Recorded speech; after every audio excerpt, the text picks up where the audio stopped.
अगला टॉपिक क्या है? अगला टॉपिक है हैजार्ड्स। हैजार्ड्स क्या होता है? हैजार्ड्स होता है, अब देखो हमें पता है हमारा जो सीक्वेंशियल सर्किट है वो डिले पे काम करता है।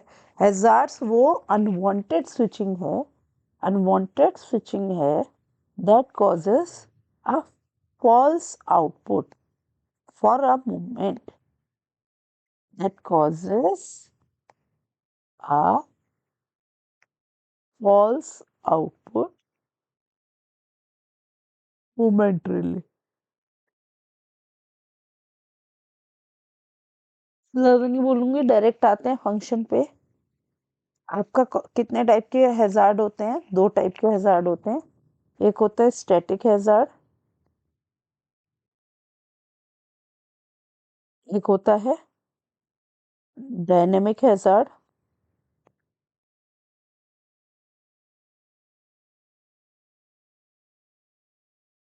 डायनेमिक हैजार्ड, ठीक है। स्टैटिक हैजार्ड्स क्या होते हैं? स्टैटिक हैजार्ड्स वो होंगे जो फॉर अ मोमेंट आएंगे, ठीक है, और फिर चले जाएंगे। स्टैटिक हैजार्ड वन का क्या एग्जांपल है? स्टैटिक हैजार्ड वन, मैं बिल्कुल डायरेक्ट डेफिनेशन की बात कर रही हूँ। पहला है स्टैटिक वन हैजार्ड, ज़्यादा डिटेल में हम जान ही रहे हैं, डायरेक्ट डायरेक्ट बात करें। स्टैटिक वन हैजार्ड में क्या है?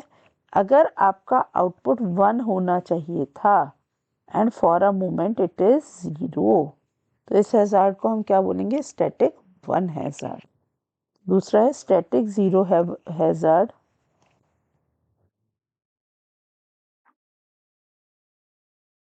स्टैटिक जीरो हैजार्ड में क्या है?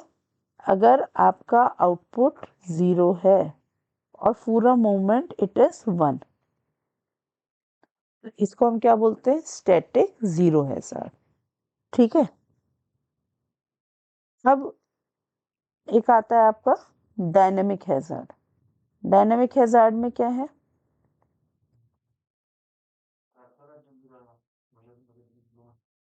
डायनेमिक हैजार्ड में क्या है? अगर आपका आउटपुट बार बार चेंज हो रहा है तो इस टाइप के हैजार्ड को हम क्या बोलेंगे? डायनेमिक हैजार्ड, ठीक है। अब हैजार्ड का कारण बनता क्या है ये मैं आपको बता देती हूँ। एक मैं डायग्राम ले लेती हूँ, ये क्या।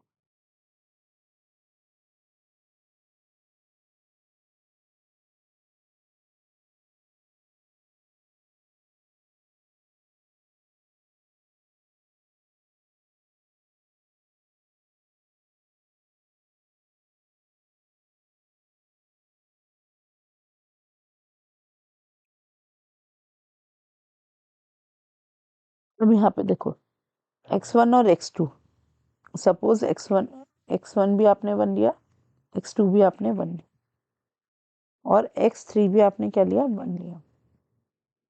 अब यहाँ पे क्या है? ये 1 1 लिया तो आउटपुट कितना आ गया? 1। अब तब तक मैं कह रही हूँ इस गेट के कारण डिले आया नहीं, डिले आएगा बाद में, तो आउटपुट होना चाहिए था इसका आकर के 0, ठीक है। या लेट्स से मैं इसको 0 ले लूँ, आउटपुट होना चाहिए था इसका 1, लेकिन अभी हम क्या कंसीडर कर रहे हैं? 0।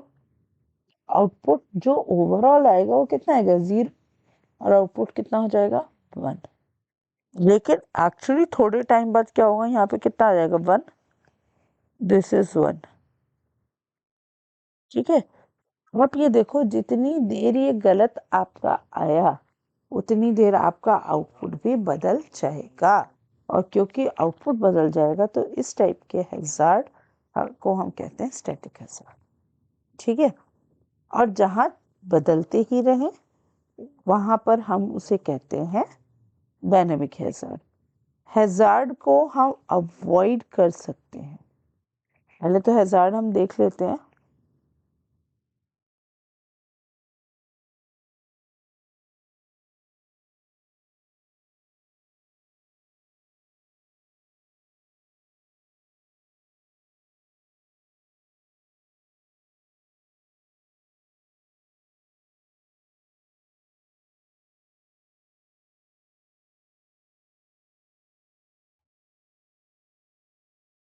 ये है, ठीक है। अब अगर मुझे यहाँ पर मुझे दिख रहा है कि हैजार्ड आ रहा है, तो उसे अवॉइड करने के लिए हमें एक वो पेयर भी लेना पड़ता है जो इन दोनों से क्या हो रहा हो, ओवरलैप।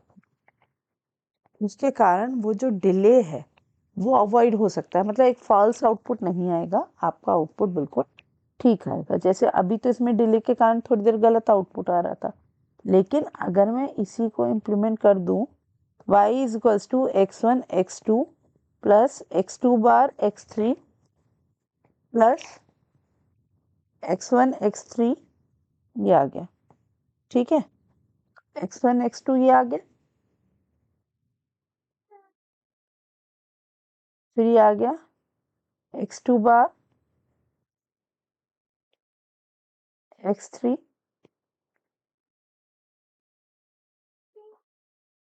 फिर आपका आ गया x1 x3।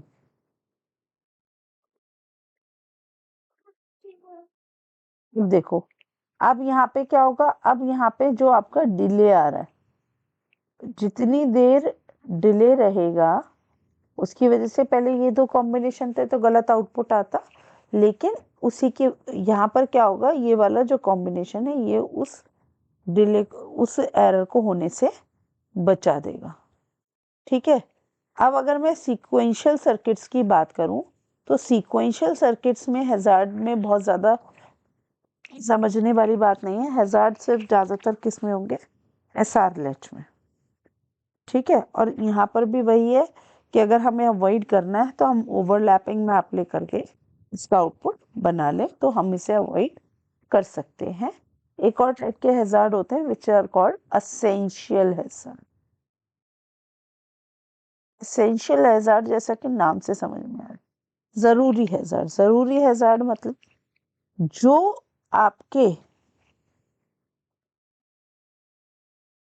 ये सिंक्रोनस सर्किट में अकर करते हैं और उसको आप अवॉइड कर नहीं सकते, ये सिंक्रोनस सर्किट में अकर करते हैं and you can't avoid it. उन हैजार्ड्स को हम क्या कहते हैं, असेंशियल हैजार्ड्स कहते हैं, ठीक है। That's it for hazard, that's it for unit, this completes our unit 4। Thank you.